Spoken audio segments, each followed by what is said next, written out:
ऐन वक्त पर तैयारी नहीं होती है, इसलिए हमारे नीतीश कुमार और साथी भविष्य दस्ता हैं और देख करके उन्होंने सब लोगों को पहले ही से कमर कस लिया है। तो है जो लॉरेंस इस प्रकार का काम करता है, जब अनेक घटनाओं का अंजाम दे दिया है, तो वैसी परिस्थिति में उन्होंने कहा है तो इसको सरकार को संज्ञान में लेना चाहिए कि एक पलड़ा पर अगर कोई जंतु है, उसको व्यंग है जिसको फ्रॉग कहते हैं, वो रखिएगा तो रहेगा, वो तो उछल कूद करके भागवे करेगा। शहाबुद्दीन साहब वहाँ जिस समय शहाबुद्दीन साहब की मृत्यु हो गई थी तो राजद के कोई नहीं गए थे, कोई नहीं बोले थे। उसमें जीतन मांझी बोला था और सहानुभूति में किया था, लेकिन आज किस परिस्थिति में शहाबुद्दीन के घर वाले लोग राजद में आए हैं, हमारे समझ से परे। बिहार की सियासत में आज हलचल काफी तेज थी, क्योंकि बिहार के मुख्यमंत्री नीतीश कुमार ने आज एनडीए के साथ बैठक की है। ऐसे में आपको बता दें कि केंद्रीय मंत्री जीतन राम मांझी आज पटना पहुंचे हैं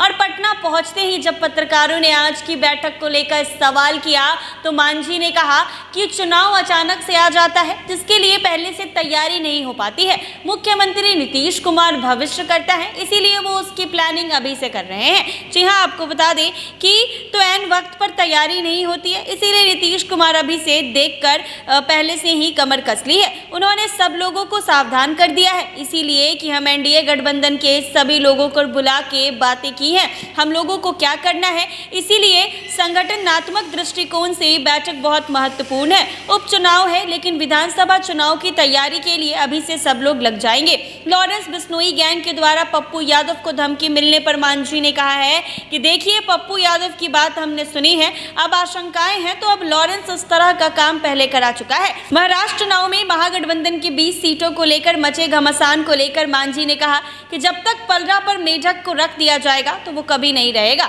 उछल कूद कर भागेगा ही। राजद में हिना शहाब और उसामा साहब के ज्वाइनिंग पर मांझी ने कहा कि हमको आश्चर्य हुआ है, जब शहाबुद्दीन की मृत्यु हुई थी उस वक्त राजद के कोई लोग नहीं बोले थे, सिर्फ मांझी बोला था, लेकिन किस परिस्थिति में वो राजद में गए हैं ये समझ में नहीं आ रहा है। क्या कुछ कह रहे हैं मांझी, वो जरा सुने आप लोग। आज सीएम आवास पर बैठक की गई है सर एनडीए नेताओं की, कैसे देख रहे हैं? देखिए, 2025 में लगभग इसी समय विधानसभा का चुनाव होना है, तो ऐन वक्त पर तैयारी नहीं होती है, इसलिए हमारे नीतीश कुमार और साथी भविष्य दस्ता हैं और देख करके उन्होंने सब लोगों को पहले ही से कमर कस लिया है और सब लोगों को सावधान कर दिया है। इसी के लिए हम लोगों का एनडीए गठबंधन के सभी लोगों को उन्होंने बुला करके सबको अपनी अपनी बातें कह दी है कि हमें क्या करना है।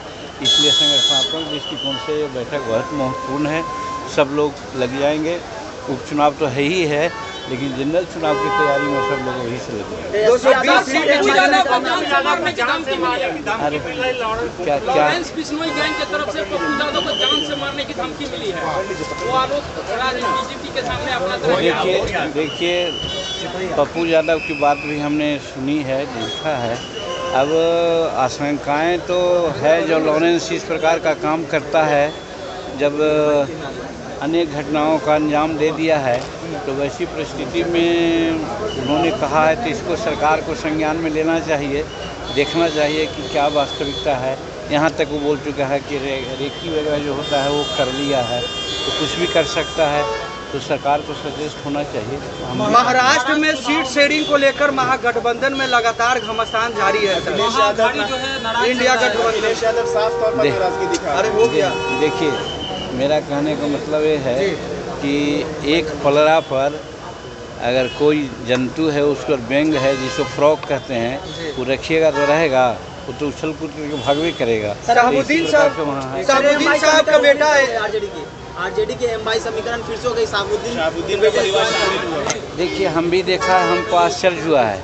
जिस समय शहाबुद्दीन साहब की मृत्यु हो गई थी तो राजद के कोई नहीं गए थे, कोई नहीं बोले थे। उसमें जीतन मांझी बोला था और सहानुभूति में किया था, लेकिन आज किस परिस्थिति में शहाबुद्दीन के घर वाले लोग राजद में आए हैं, हमारे समझ से परे। जनगणना होना है सर, जनगणना। आपने सुना जीतन राम मांझी ने क्या कहा है। जी आपको बता दें कि तमाम बिहार में जो इस वक्त चल रहा है इन सभी मुद्दों पर बात करते हुए नजर आए। उन्होंने कहा है कि जब शहाबुद्दीन की मृत्यु हुई थी तब राजद की तरफ से किसी ने कुछ भी नहीं बोला था, सिर्फ मांझी ने बोला था। लेकिन क्या सोचकर शहाबुद्दीन के परिवार फिर से राजद में गए हैं, ये सोच से परे है। इसके साथ ही उन्होंने 2025 के चुनाव को लेकर आज जो बैठक की गई है उसको बताया है कि आज की बैठक पर 2025 के चुनाव को लेकर ही की गई है, क्योंकि एन मौके पर कुछ भी तय कर पाना मुश्किल होता है। इसीलिए मुख्यमंत्री नीतीश कुमार अभी से ही तैयारी में लग गए हैं और सभी काम जो है वो करवाने में जुट गए हैं। ऐसे ही तमाम अपडेट्स के लिए बने रहें NBC 24 पर।